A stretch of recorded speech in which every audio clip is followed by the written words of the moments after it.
air. Station WTIM.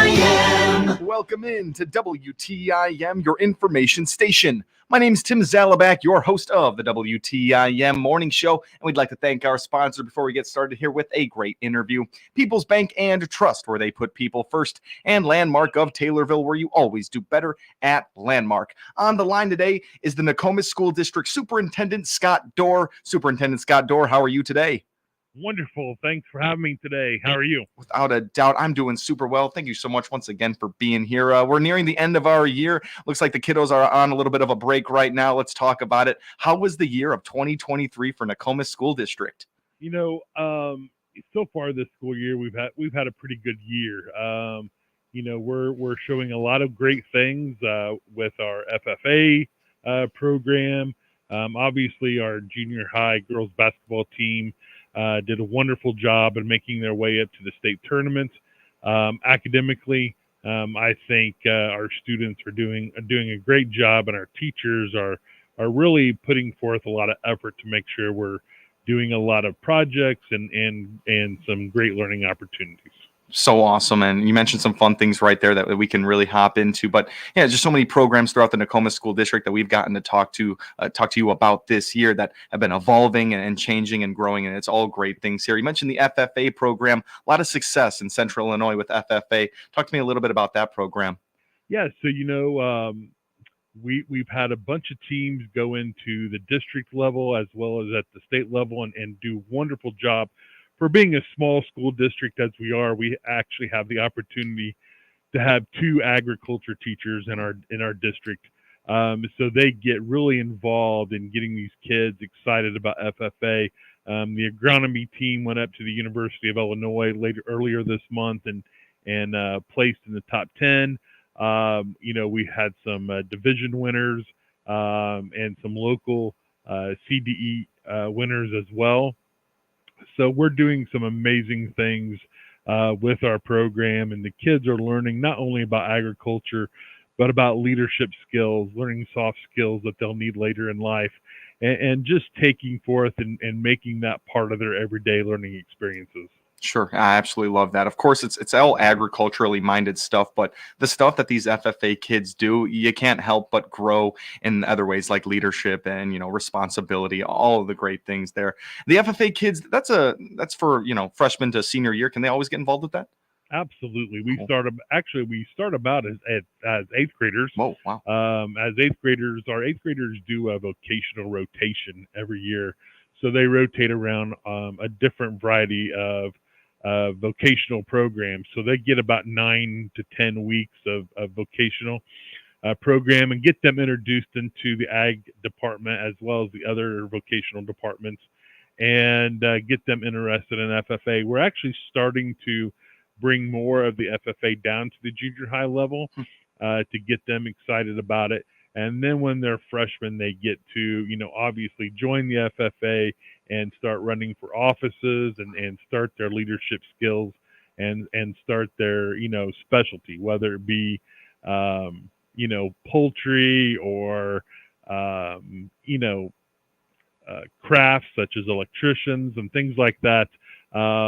They can really hone in on some skills that they want to do post-secondary. That's so great. And, the better, earlier start, the better with the thing like the FFA. You can really get a focus on what they want. And like you said right there, they can get a whole host of different types of work to be done right there. Talking about the FFA program here with Scott Dorr, the superintendent of Nokomis School District, and a little 2023 recap. This is sounding like a great year so far. Another thing we talked about was this really cool peer mentoring program. You mentioned it. You explained it to us. We can get a little, revisit that just a little bit and see where that has come to in 2023.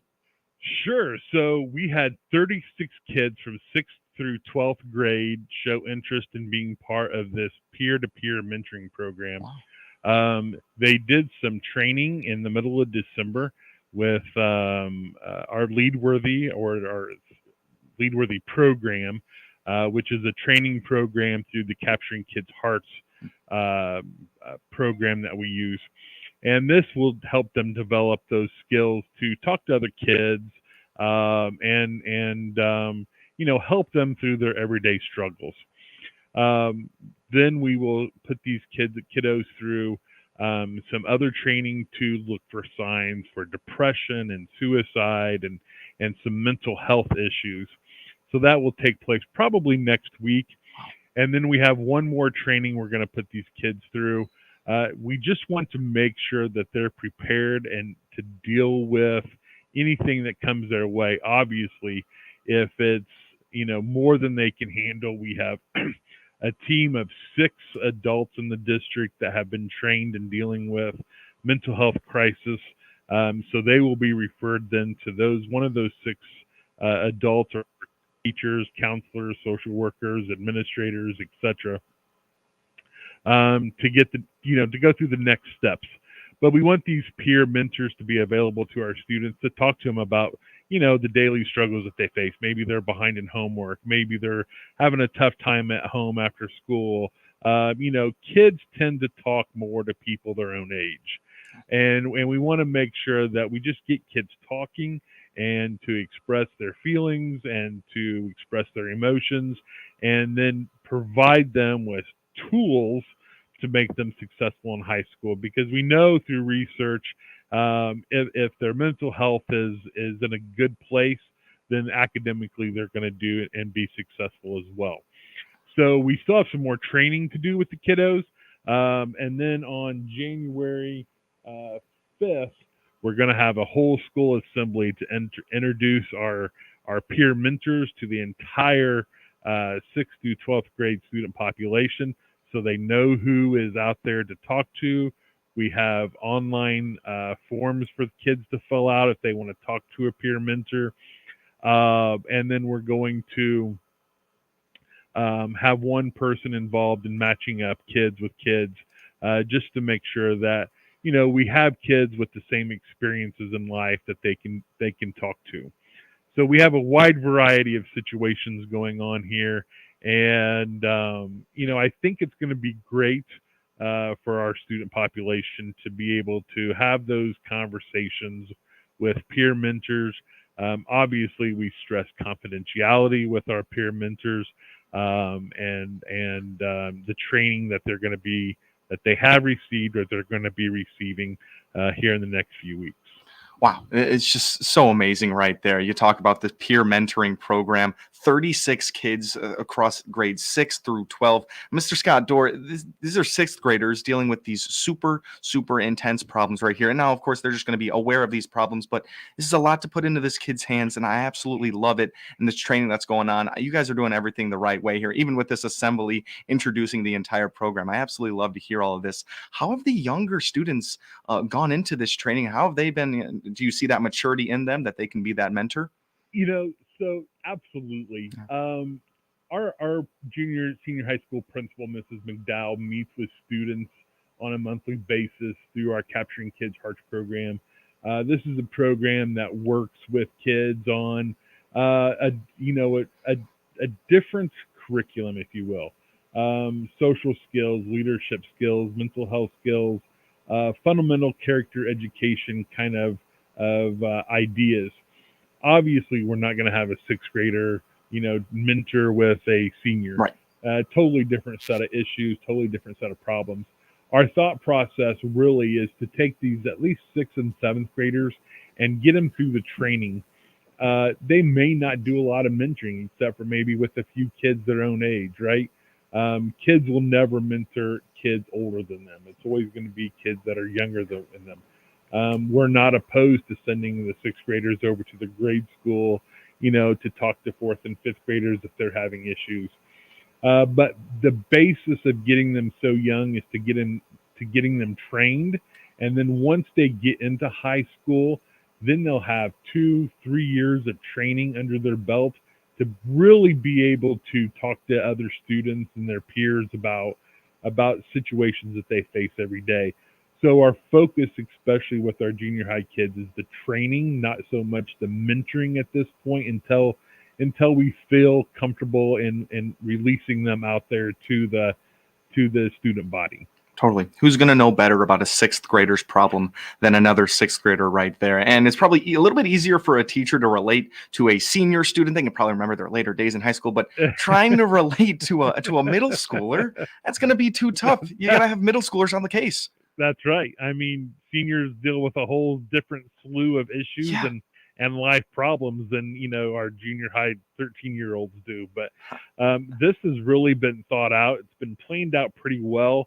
Obviously, the pilot for a second semester is going to take place so we can learn. We're gathering data all the time on students. And so during the summer, then we're going to be able to tweak it and bring back our kiddos for more training over the summer and get them really prepared for next year.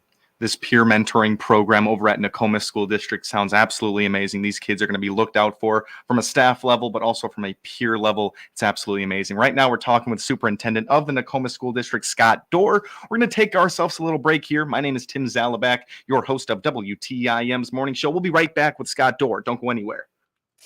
Your information station, WTIM. This is Will Perkins with Taylorville Community Credit Union. Are you looking for a great CD rate? If you are, TCCU has a new CD special that is just what you are looking for. We are currently offering a 7-month share certificate with an annual percentage yield of 5.05% and a minimum deposit of $1,000. This great rate is for a limited time. For more information, please contact us at any of our convenient locations or online at tccu.org. Dividends will be compounded monthly. A penalty for early withdrawal may be imposed. Fees could reduce earnings on the account. Member NCUA.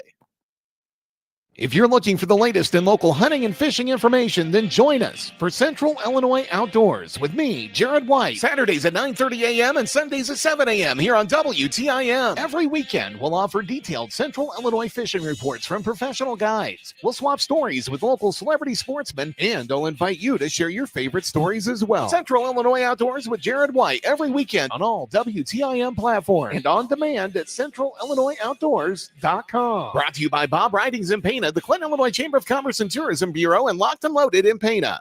Santa is bringing good sleep. An all-new Bemco Arctic Breeze, Max Life, or Chatham & Wells mattress from Just Beds can improve your sleep and help you cope with the stress of the season. This month, twin Bemco mattresses $149, queen mattresses just $229. Save up to $300 with the all-new Arctic Breeze hybrid mattresses. As always, free delivery, setup, and haul away. Merry Christmas from the guys at Just Beds. Want less holiday stress? See the Yawn Exterminators at Just Beds on Montvale and Springfield. Just Beds. At Central Illinois Outdoors with me, Jared White, we want you to be a part of the program as well via the Archer's Alley Catch of the Week. Each week, we'll select one of your pictures submitted at centralillinoisoutdoors.com and invite you to tell your story of the great outdoors. We're looking for your kid's first catch or even your first big buck. There's a simple, easy form you can fill out on your phone or computer at centralillinoisoutdoors.com. Send us your story, send us your pic. centralillinoisoutdoors.com and the Catch of the Week, brought to you by Archer's Alley, North 22nd Street in Decatur. It's no secret that employers are having a difficult time hiring qualified personnel, whether full or part-time. The Miller Media Group wants to help you, the employer, to find the candidates you're looking for. That's why we've created IllinoisJobPost.com. That's IllinoisJobPost.com. This website is part of a broad radio and internet employment campaign available through the Miller Media Group. Contact your account manager or email sales at randyradio.com for more information. IllinoisJobPost.com is where we put the power of radio and the internet to attract prospective candidates. This is Jenny Turvey, manager of Rolling Meadows Senior Living in Taylorville. To learn more about our apartments, click on our icon at TaylorvilleDailyNews.com. Jansen's Heating and Air is the home of Dr. Comfort, focusing on customer care for heating and air conditioning across Central Illinois for some 35 years. Find out their services, specials, and coupons by clicking their icon on TaylorvilleDailyNews.com. Your information station, WTIM. Welcome back to WTIM, your information station. I'm your host of WTIM's Morning Show, Tim Zalabak here, and we'd like to thank our sponsors, People's Bank and Trust, where they put people first, and Landmark of Taylorville, where you always do better at Landmark. On the line right now is Scott Dorr, Nokomis School District Superintendent. That first half, we talked about the amazing peer mentoring program that really got kickstarted in the 2023 year. 36 kids from the 6th through 12 grades right there, really all setting themselves up for a beautiful future and helping out the other students there. It's really awesome. Scott Dorr, of superintendent of the Tacoma School District. Can we move into the new semester here, the year of 2024? What are your plans? Yeah, we got some good things planned. We just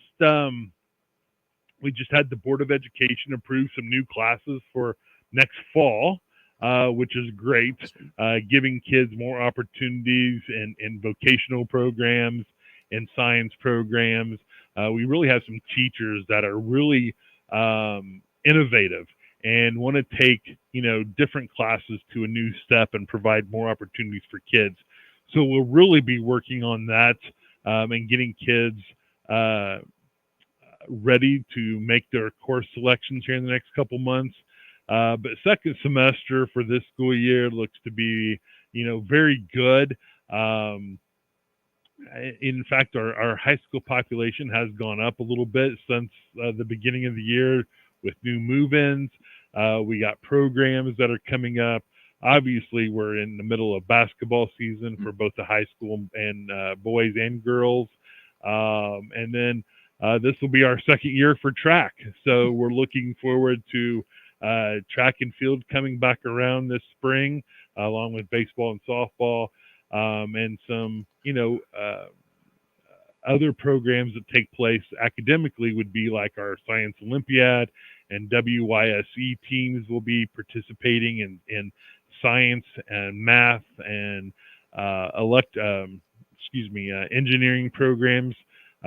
So we're getting kids involved in a wide variety of programs and activities, and trying to make their learning experience well-rounded. So when they're getting ready to graduate, they're ready for, anything. They're ready to go to the military. They're ready to go to 2-year college, trade school, 4-year college, or just right out getting jobs. We've had a very successful turnout of number of students that are going to the SCI Innovation Center over in Litchfield, which is our new Montgomery County-wide vocational training program in construction and automotive, and just a wide variety of programs that we're continuing to expand upon those those opportunities as well. So I think for a small district like we are, I think we're doing a great job in offering kids a wide variety of interesting and worthy classes and programs to make their high school experience successful. Sure. It's just so refreshing to hear your outlook based on all these classes providing so many different courses that are setting kids up for not just the 4-year university, but a vocational school, maybe a community college, maybe a trade. Is that kind of the goal looking into these new offerings? That is absolutely the goal. We know that through research, national research and state research, that kids are looking to get out of high school and make good money. Yeah. So if we provide them the training in welding, you can get out of high school and go to a welding job, make $40, $50 an hour. Yeah. It's absolutely amazing. Yeah. And if those kids have that opportunity, great. If that's something they love to do, that is absolutely wonderful. We're bringing in new technology courses and doing coding with kids now. Probably next year, we're going to start some more computer science-based coursework as well. So we'll expand upon coding and programming and hardware and software and all kinds of fun activities. So we have a lot of opportunities for kiddos because we know that they want to, we know that they're going to go out there and get jobs. We just got to provide the education to them here at Nokomis to give them what they need to be successful in life. Without a doubt. Just absolutely great words to hear from you today, Mr. Scott Dorr. And I really appreciate you taking the time today. We are out of time, unfortunately.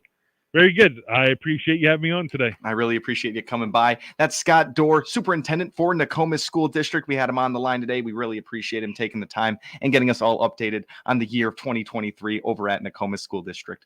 I'm your host of WTIM's morning show, Tim Zalabak, and we'd like to thank our sponsors one more time before we leave you. People's Bank and Trust, where they put people first, and Landmark of Taylorville, where you always do better at Landmark. Once again, I'm Tim Zalabak, your host of WTIM's Morning Show. You are listening to WTIM, your information station. Your information station, WTIM. The Big 870 WTIM Assumption Taylorville, 96.1 W241 CF Taylorville, 107.5 W298